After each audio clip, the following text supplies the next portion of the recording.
The apartment was dying. Literally. That's what Yemi thought as she pressed another cold washcloth against Maya's burning forehead. The walls were peeling, showing generations of paint underneath, like archaeological layers of other people's failed dreams. The radiator clanked uselessly in the corner, offering nothing but noise. Outside, Brooklyn breathed through her cracked window. Sirens and bass, and someone screaming about something that probably didn't matter. But inside, everything mattered too much. Welcome back to Ken's Romance Stories, where love finds you in the most unexpected places. Tonight's story is about a desperate phone call, a wrong number, and a man who should have been her biggest mistake, but became her only salvation. If you love stories where danger meets destiny, you're in for a ride. Don't forget to drop a comment telling us where you're watching from, and smash that subscribe button because this story is about to change everything you thought you knew about wrong numbers. Let's begin. Maya's fever had spiked to 104.3. The little girl's body shook under 3 blankets, her lips cracked and dry, her breathing shallow and rapid. 8 years old and burning up while Yemi held her and counted seconds between each labored breath. Yemi, Maya whispered, her voice small and broken. Am I going to die like Mama? The question drove a knife straight through Yemi's chest. 6 months. It had only been 6 months since their mother had taken her last breath in a hospice bed that smelled like industrial cleaner and defeat. 6 months since Yemi had become mother, father, and entire world to a little girl who still set an extra plate at dinner sometimes. Forgetting, no, baby. No, you're not going to die. I promise. But promises meant nothing without money, and money was the one thing Yemi didn't have. She'd already tried everything. The urgent care clinic on Nostrand Avenue had closed at 10. The community health center wouldn't see Maya without insurance they didn't have. The emergency room at Kings County had quoted her $3,000 up front before they'd even admit her sister for treatment. $3,000. Yemi had $47 in her checking account. Her credit cards were maxed from her mother's funeral. Her next paycheck from the diner wasn't due for 5 more days, and it would be $800 before taxes, barely enough to cover rent. She'd called everyone. Her mother's sister in Atlanta hadn't answered. Her cousin in New Jersey had sent the call to voicemail. Her coworker Shanice had $60 to her name, and 3 kids of her own. There was no one left, except Marcus. Yemi stared at her phone, her thumb hovering over his contact. She'd deleted his number 6 times in the past 6 months, put it back 7 times, each time telling herself it was just in case of emergency. This qualified. Marcus Williams, investment banker. The man who'd whispered forever into her skin for 2 years, who'd promised to help her through nursing school, who'd talked about marriage and babies and building something beautiful. Right up until Yemi's mother got diagnosed with stage 4 pancreatic cancer, and suddenly being with Yemi meant hospitals and grief, and a future that looked like responsibility instead of Instagram-perfect brunches. He'd ended it with a text. I need space to figure things out. That was 7 months ago. He'd figured things out with a dental hygienist named Brittany approximately 48 hours later, based on his social media. But Yemi didn't care about her pride anymore. Pride was a luxury. Maya was burning up, and Marcus had money. She pulled up his contact, staring at the number she'd memorized from 2 years of late-night calls and early morning texts. Her fingers shook as she started to dial. 212-555-01. Maya coughed, a wet rattling sound that made Yemi's heart stop. She hit the last digits without looking, panic overriding precision. The phone rang. Once, twice, 7 times, 12. Finally, someone answered. Who is this? The voice was male, but wrong. Too deep, too textured. An accent threading through the words. Korean, maybe, turning the simple question into something that sounded like a command. Yemi's throat closed. She'd misdialed, but Maya whimpered behind her, and desperation won. Please, Yemi heard herself say, her voice cracking. I know we're not together anymore, But Maya needs help. The hospital won't see her without payment. I'm begging you, Marcus. She's just a baby. Silence stretched across the line, heavy and strange. Then, who is Maya? The voice was quiet now, all sharp edges smoothed into something almost gentle. Yemi's stomach dropped. I'm sorry. Wrong number. I thought you said a child needs a hospital. You said they won't see her without money. It's not your problem, Yemi whispered, humiliation burning through her panic. I made a mistake. How old is she? What? The child. How old? Yemi's heart hammered. Why was this stranger asking? Why hadn't he just hung up? 8, she breathed. She's 8 years old and she's burning up and I don't have the money. And I've tried everything. What hospital? I can't ask you for. What hospital? Firmer now, brooking no argument. Kings County, Yemi said, the words tumbling out before she could stop them. But I can't accept help from a stranger. I shouldn't have. The line went dead. Yemi stared at her phone, something cold sliding down her spine. She'd just poured her desperation out to a complete stranger, someone who now knew she was broke, alone, and vulnerable at midnight in a city that ate vulnerable women alive. What had she done? Maya moaned softly, pulling Yemi's attention back. The little girl's skin was paper dry despite the fever, her lips cracking at the corners. Dehydration. Yemi knew the signs from her incomplete nursing education. Maya needed IV fluids, antibiotics, professional care, and Yemi had nothing to give her but cold washcloths and broken promises. She was pressing the cloth to Maya's forehead, tears finally breaking free, when someone knocked on the door. 3 sharp raps that made the cheap wood rattle in its frame. Yemi froze. Nobody knocked at midnight in Bed-Stuy. Not unless it was the police, or trouble, or something worse. The knock came again. Harder. Who is it? Yemi called, her voice thin. Min. You called me. I'm here to help. The voice from the phone. The stranger. Every instinct Yemi possessed screamed danger. Men didn't show up at midnight offering help. Not in her neighborhood. Not in her life. Help always came with a price tag. And she'd already learned that lesson the hard way. But Maya coughed again. That terrible wet sound. And something in Yemi broke. She crossed to the door, hand shaking as she slid back the chain lock. Opened it just a crack. Enough to see. The man standing in her hallway stole her breath. He was Korean. Younger than she'd expected from his voice. Late 20s maybe. Tall and lean in an expensive black wool coat that didn't belong in her building where people wore second-hand parkas and hope. His face was all sharp angles and shadows, beautiful in a way that made her nervous, like looking at something that could cut you if you got too close. But it was his eyes that held her. Dark and deep, and carrying something that looked like old pain wearing new clothes. Behind him, through the grimy hallway window, she could see a sleek black car idling at the curb. A Genesis, she thought. The expensive kind. You called asking for help? He said quietly. I'm here to give it. Yemi should have slammed the door. Should have screamed. Should have called 911 and reported a strange man at her door. Instead, she heard herself whisper, "Why?" Min's gaze shifted past her, landing on Maya's small form on the couch. Something flickered across his face. Something raw. How old did you say she was? 8. His jaw tightened. My sister was 8 when she died. Pneumonia. My father refused to pay for treatment. Said daughters weren't worth the investment. His voice dropped so low, Yemi barely heard it. I was 12 years old. I held her while she drowned in her own lungs. Yemi's throat closed. She didn't know this man, didn't trust him, but the pain in those words was real. You couldn't fake that kind of wound. Min reached into his coat. Yemi tensed, ready to slam the door.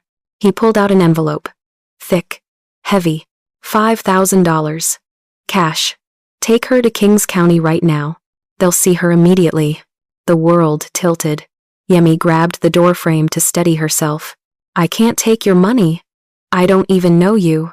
No child should burn with fever while adults argue about cost, Min said, and the steel in his voice made it sound like a vow. My sister begged our father to help her breathe. He counted his money instead, his hand extended, envelope steady despite the tremor in his voice. You can hate me tomorrow. Tonight. Save your sister. Maya coughed again. Longer this time, her small body convulsing with the effort. The envelope hung between them, heavy with impossible possibility. Take it, Min said quietly, or watch her get worse, while you wonder what would have happened if you'd swallowed your pride. The words landed like a slap. True and terrible. Yemi's hands shook as she reached out. The envelope felt real, solid. She cracked it open, just enough to see the bills inside. $100 bills. Crisp and new. More money than she'd seen in one place since her mother's life insurance payout, that had gone entirely to funeral costs and back rent. Why are you doing this? The question came out broken. Min's expression softened just slightly. Because I know what that sound means. That cough.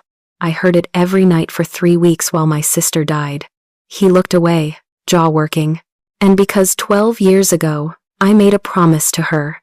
I promised that if I ever had power, I'd never let another child suffer the way she did, while I stood by and did nothing. He met Yemi's eyes again.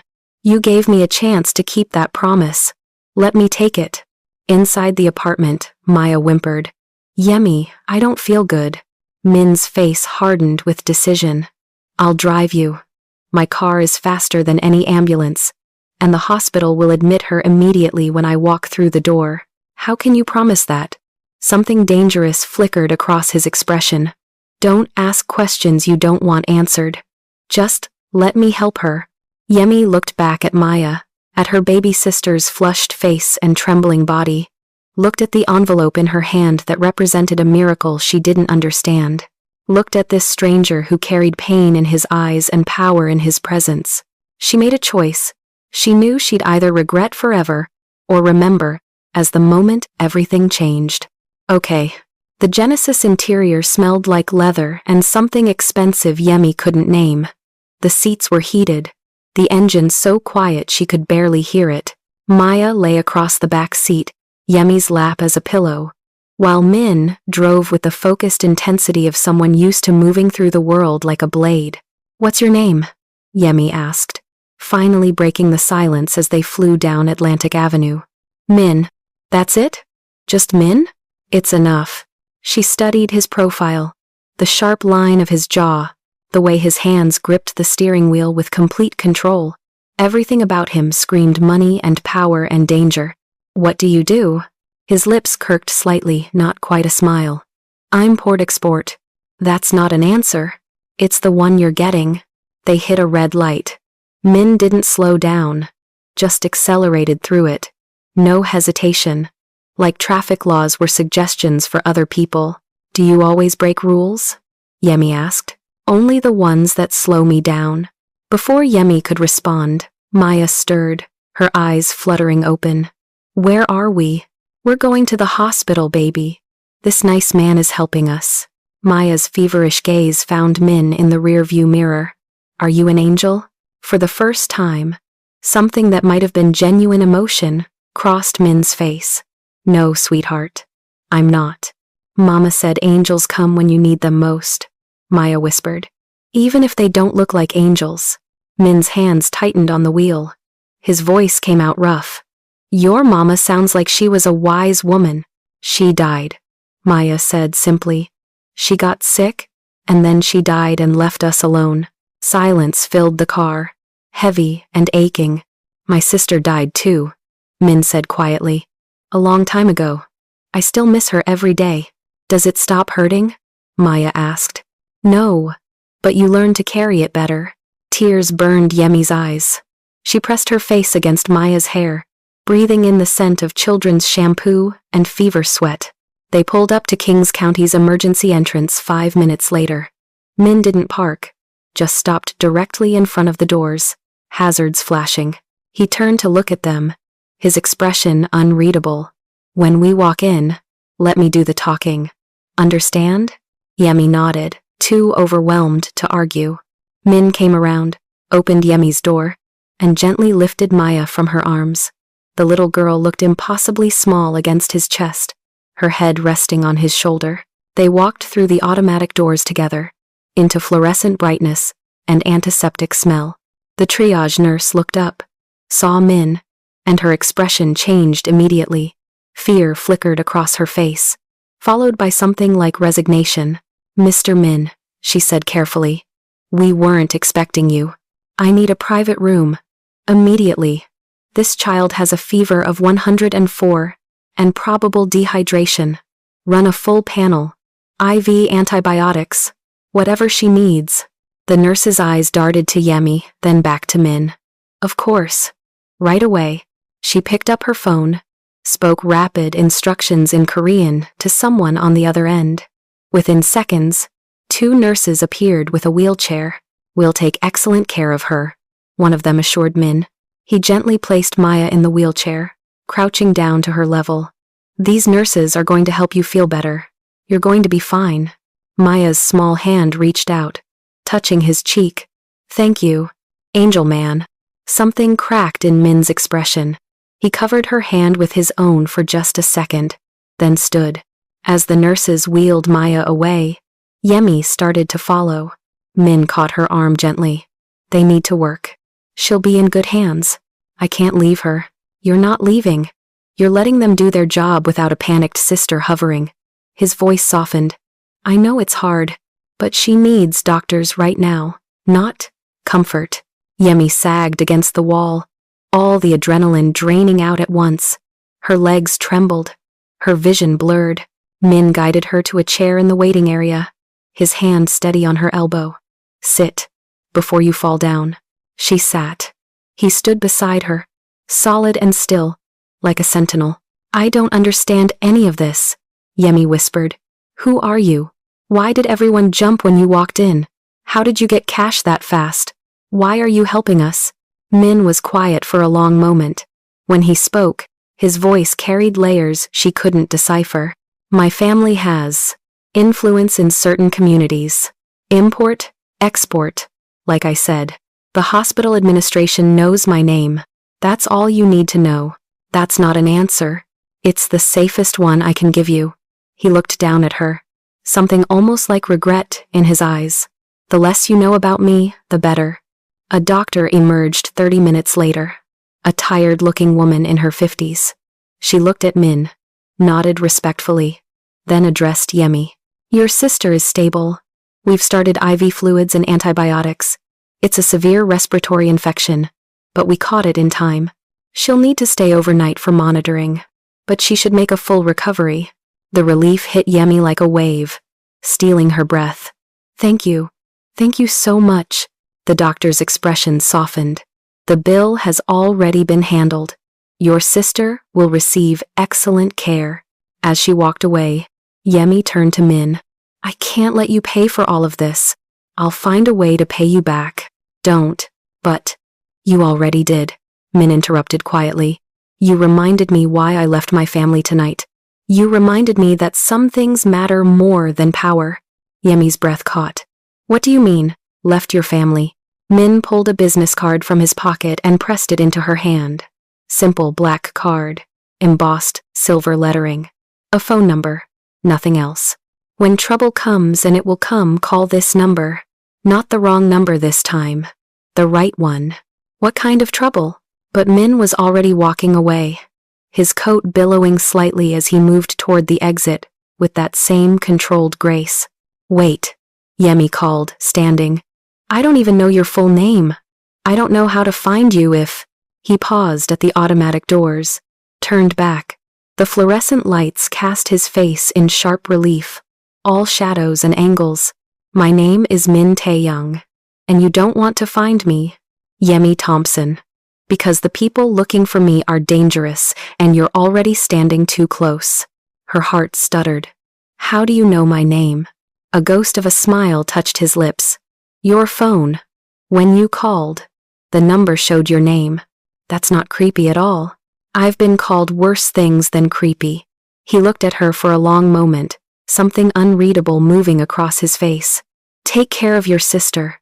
Forget you ever met me." Then he was gone, disappearing into the night.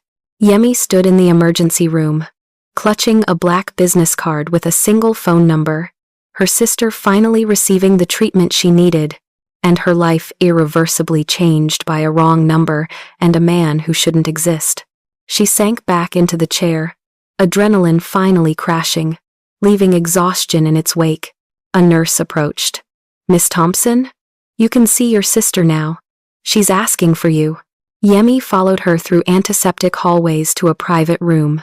Maya lay in a bed that seemed too big for her small body, IV in her arm, but her eyes were clear and her breathing even. "Yemi," Maya whispered as she entered. "The angel man saved me." "I know, baby." Yemi climbed carefully onto the bed beside her, wrapping her arms around her sister. "He did. Will we see him again?" Yemi thought about Min's warning, about the darkness in his eyes, about the way hospital staff had reacted to his presence. I don't know, but she was already wondering about the business card in her pocket, already replaying every word he'd spoken, already understanding with a sinking certainty that this wasn't over, because men like Min didn't just appear, save your life, and disappear, and wrong numbers that led to right people were either miracles or disasters. Yemi just didn't know which yet. Across the city, Min sat in his car outside a warehouse in Red Hook, staring at his phone. He should delete her contact information, should forget the desperate woman with fire in her eyes and a dying sister in her arms, should walk away before his complicated, dangerous life touched hers and burned everything down. Instead, he was dialing his older brother. "Hyung," Min said when the call connected. "We need to talk. I just made a decision you're not going to like." Silence. Then, his brother Jay's voice, cold and sharp. "What did you do?" Min looked back toward the hospital, toward the window where somewhere inside, Yemi was probably holding her sister and thinking she was safe. "I just found something worth protecting," Min said quietly, "and I'm done pretending I don't have a heart." "You walked away from the family 3 hours ago," Jay said, his voice deadly soft. "And now you're involving civilians? You're making yourself weak, Min. Vulnerable. Maybe I'm tired of being strong the way Father taught us to be strong. Father built everything we have. Father let our sister die because she was born female." Min interrupted, steel threading through his words. "I'm done building empires on the bones of people who don't matter to men like him. I'm done. There's no done in this family. You know that. You leave, you become an enemy. You make enemies, and enemies die. Then I die. And anyone standing near you dies too. Like that girl you just helped. The one whose information you looked up. Yemi Thompson, 23. Works at Seoul Kitchen in Koreatown. Lives in Bed-Stuy with her sister Maya. Tell me, little brother, does she know that helping her just signed her death warrant if Father decides you need to be taught a lesson?" Min's blood went cold. "You leave her alone. She's not part of this. She became part of this the moment you decided she mattered." Jay's voice carried something almost like regret. "You have 48 hours to come back. Apologize to Father, and recommit to the family, or everyone you care about becomes leverage." The line went dead. Min sat in the darkness, fury and fear warring inside him. He'd known leaving would have consequences. He just hadn't expected them to find his vulnerabilities so quickly. He pulled up Yemi's contact again, thumb hovering over the delete button. He couldn't, even knowing the danger, even understanding that the smart move was to erase any trace of her from his life. He couldn't, because 12 years ago, he'd held his sister while she died and promised her that he'd never let another innocent person suffer because of his family's cruelty. Tonight, he'd kept that promise. And now, because of that promise, Yemi Thompson and her sister were in more danger than they could possibly imagine. Min started his car and began to drive, already planning. If his family wanted war, he'd give them war. But Yemi and Maya would be protected, no matter what it cost him. even if it cost him everything. Back in the hospital, Yemi held her sleeping sister and stared at the black business card on the nightstand. Min Taeyang. She picked up her phone and typed the name into Google, then hesitated. Did she really want to know? Outside the hospital window, Brooklyn night blazed with lights and life and danger she'd never paid attention to before. Somewhere out there, Min was driving into a darkness she couldn't see but could somehow feel pulling at the edges of her new reality. She thought about his voice on the phone, before she'd known his face. The way he'd said, "Who is Maya?" with that particular gentleness that came from understanding exactly what it meant to lose someone small and precious. She thought about the way hospital staff had reacted to him, the money that appeared like magic, the warning in his words, and she thought about the way he'd held Maya so carefully, like she mattered, like her life had value beyond dollar signs. Yemi put her phone down without searching. Whatever Min Taeyang was, whatever danger he represented, he'd saved Maya's life. That had to count for something, even if it meant her life was about to get impossibly complicated. Even if it meant she'd just become part of a story that should have ended with a wrong number but was only beginning.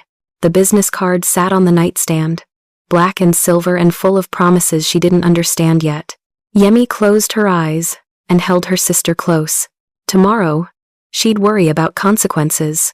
Tonight, Maya was breathing easy, the fever was broken, and for the first time in 6 months, Yemi felt like maybe miracles were real.